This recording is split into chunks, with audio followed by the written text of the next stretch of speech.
It's your boy again. I'm back, the unapologetic gent.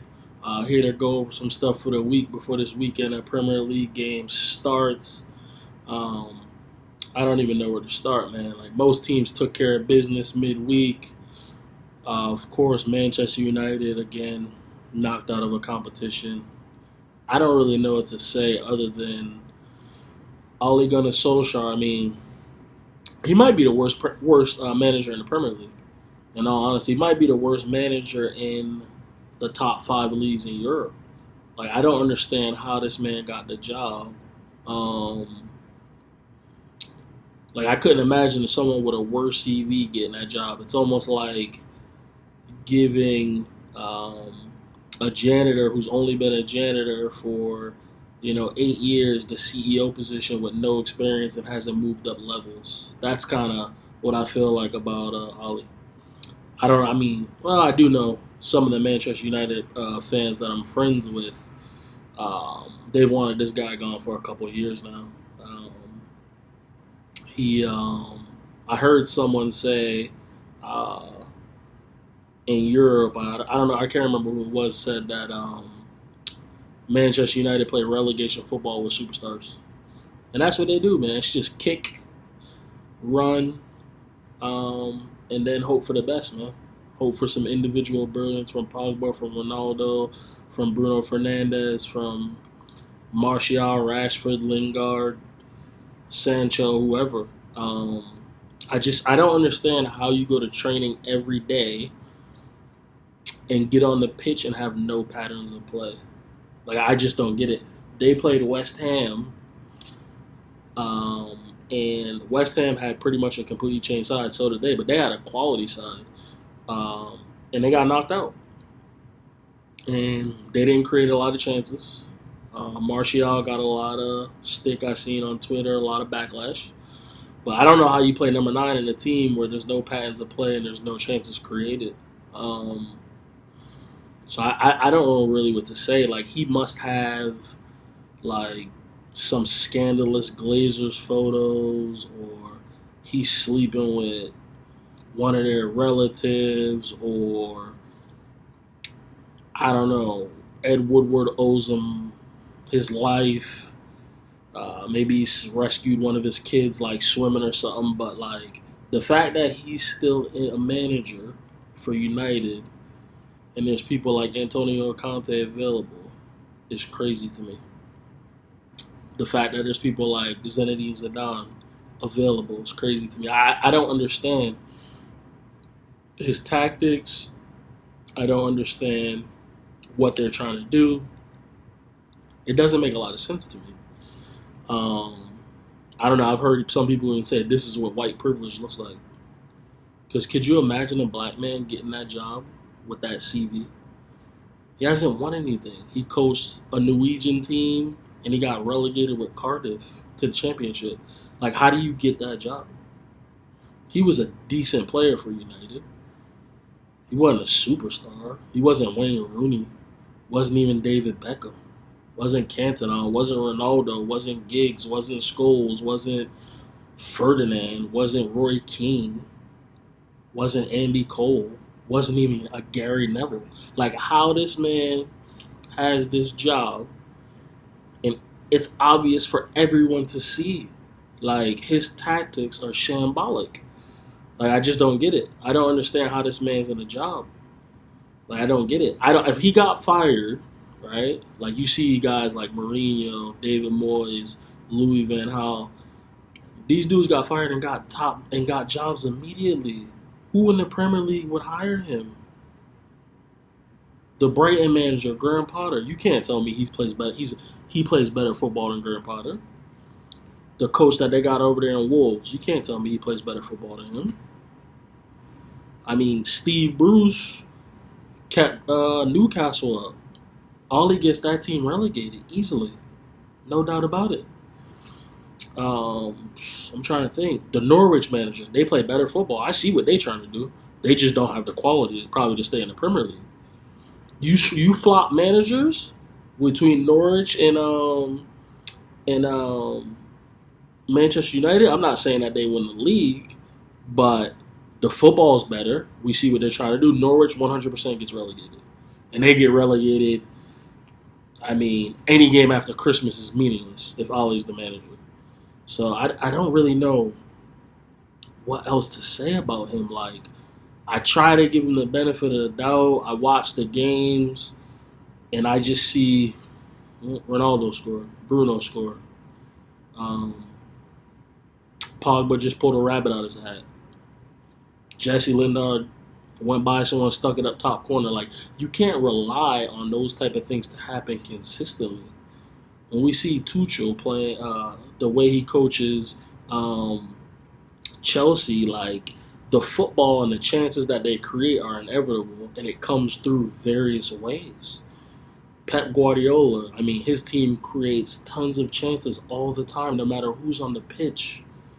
No matter who. I've seen kids play in that team and create chances. Klopp, they create chances. You can't tell me that from a squad, man-for-man squad depth, you can't tell me Liverpool has a better squad than Manchester United. I mean, they may have a better 11, but even that's arguable. Even that's arguable if you go man for man. I mean, their fullbacks are definitely better. But I would say Varane is a top 5 center back. Van Dijk's probably the best center back. But, I mean, you're splitting hairs at other positions. I think Manchester United, I mean, from an attacking midfield position, I mean, would you take any of their midfielders over Bruno? I mean, I'd take Fabinho. I wouldn't take any of their midfielders over Pogba. And then you look at the front line, or you say Mo Salah, okay, they have Ronaldo. Mane, okay. I mean, they got Greenwood, Sancho, Lingard, Rashford, Martial. They got ballers up there.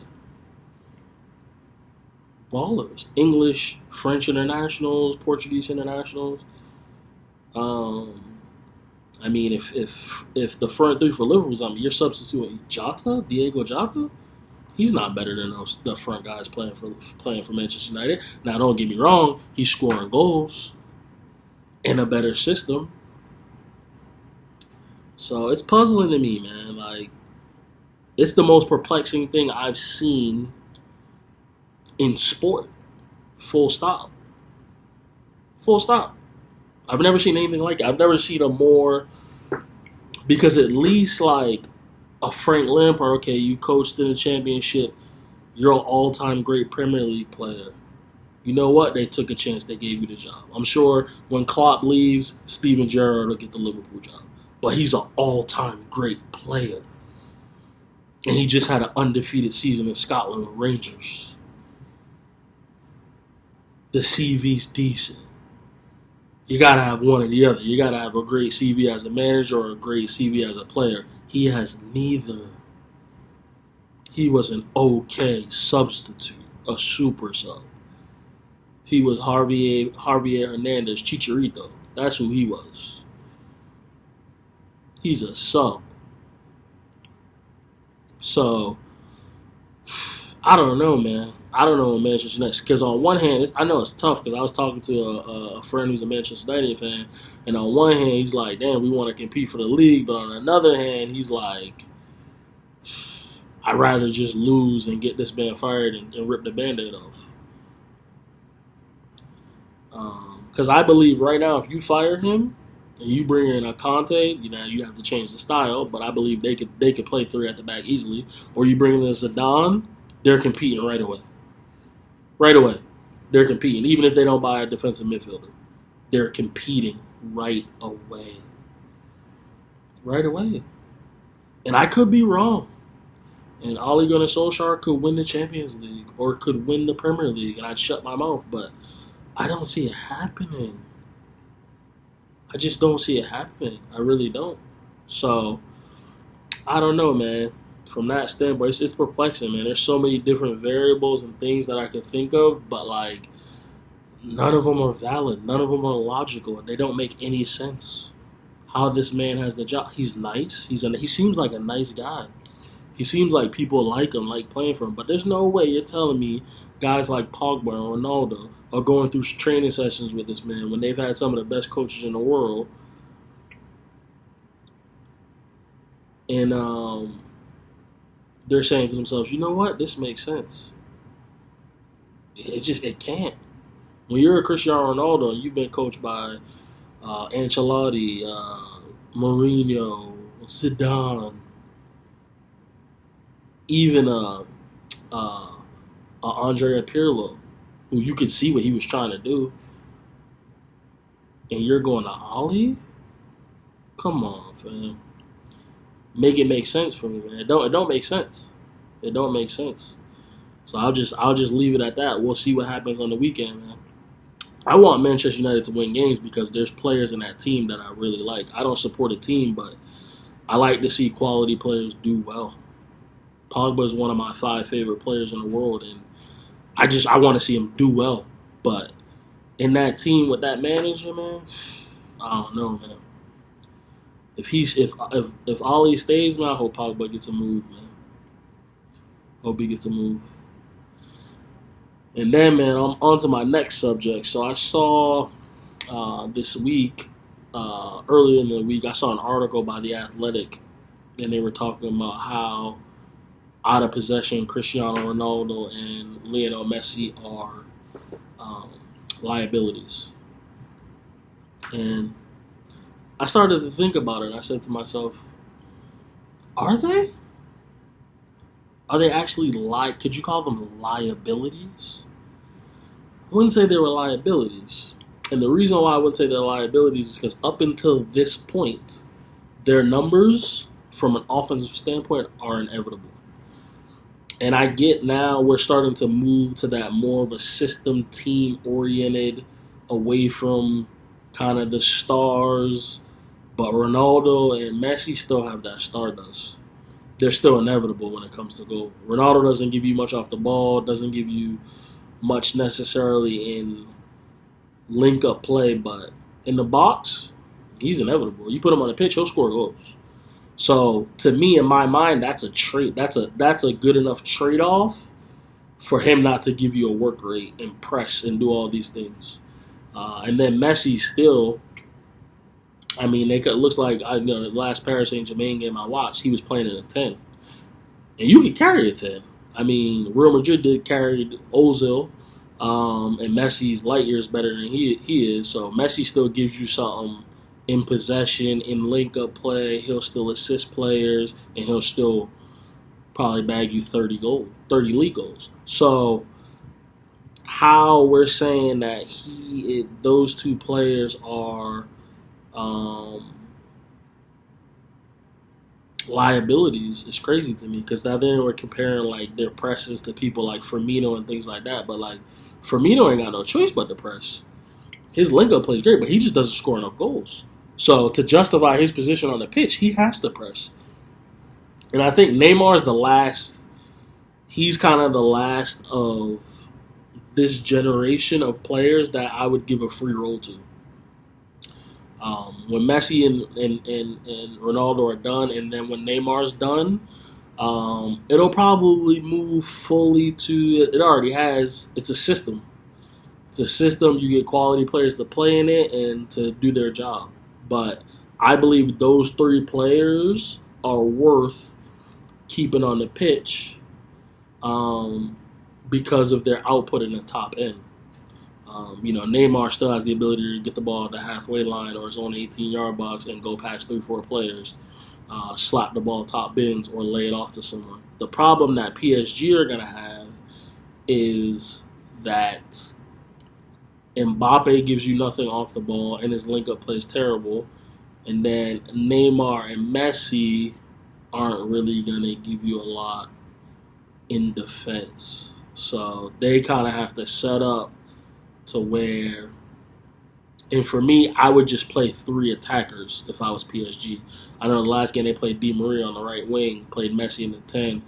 Maybe I play maybe a diamond with Mbappe at the top and Messi and Neymar playing behind, or Messi in the 10 and then Neymar on the left and Mbappe on the right, something like that, and then have 3 midfield workmen, the Gays, the Pereiras, the Wijnaldums, people like that, Paredes. They have Ander Hernandez, Ander Herrera. They have a whole bunch of defensive midfielders that'll give you work rate. Even Draxler will give you work rate. So I think Pochettino needs to figure out how to get that right, that combination. But to say that those guys are liabilities to me is nah. I'm taking those dudes on my team any day. Those three. I think they're the last three of a generation of unreal football players. And I think that's ending. Unreal football players that on the eye are unreal and give you unreal stats to back it up. So now you have guys who give you some guys who give you stats, and then some guys who are unreal on the ball and don't give you stats. So I think that generation is ending, but I think those three players are definitely worth getting some other players in your team to run for them, 100%. And as a coach, you have to understand that and try to figure that out. Is Ollie smart enough to figure that out for Ronaldo? No. Is Pochettino smart enough to figure it out? I think so. So I would never call them liabilities. Two of the five greatest players to ever grace the pitch, in my opinion. And their goal scoring at this point is still inevitable. Eventually, obviously, that'll dry up.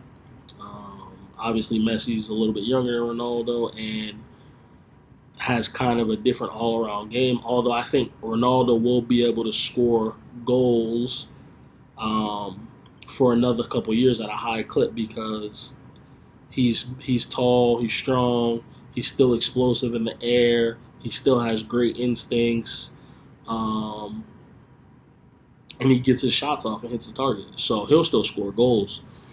You just have to find a way to play through him and have a team that'll work for him.